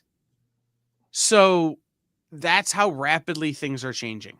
So just be prepared. Be here next Friday for the show, and we will talk about that kind of stuff. Yes. Next Friday's show, February 14th at 10 a.m. Pacific, 1 p.m. Eastern, is going to be a big one. We'll likely have all sorts of news. Hopefully it'll be things we can talk about, and hopefully it won't all be last-minute things that happen 5 minutes before the show. And then, of course, the 21st, the week after, we don't even know if we're doing a show. But I can assure you that on the 28th, we will be back if we aren't doing a show on the 21st with even more insane news. Right. We'll do something, but we don't know what it will be yet on the 21st. Hey, maybe next week our guests should be our significant others. This is Valentine's Day. Be like, hi, would you talk for 10 minutes about what it's like to hate the fact that we are who we are? I don't know. My significant other is quite the big comic fan. I know she happens to watch this show and then place orders at her local comic shop. Oh, no. Not always my shop is the hilarious thing. I hear you. But I'm just saying, so what's it like to have more long boxes in the bedroom than there's space for your clothes? Like those kind of jokes. But who knows? Next Friday's Valentine's Day. Maybe we'll just talk about love covers or breakup covers, depending on how things go for us. It depends on how today's show is perceived, certainly. But yeah, no, I mean, I'm always a fan of romance. Oh, God, I just spent so much money at a convention recently buying like old romance cover comics. And I hate to say, for the covers.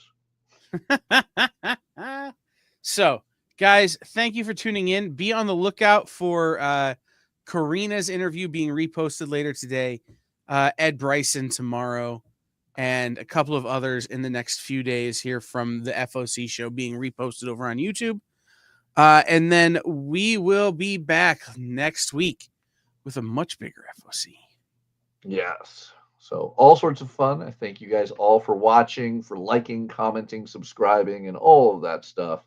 And don't forget to share this with your friends who also love comics that might find something they weren't already reading on this Final Order Cutoff cycle, or your local comic shop retailer, so they can make sure that they not only get your order in, but they also help other people get their orders in to make sure comics arrive on time and in the right numbers.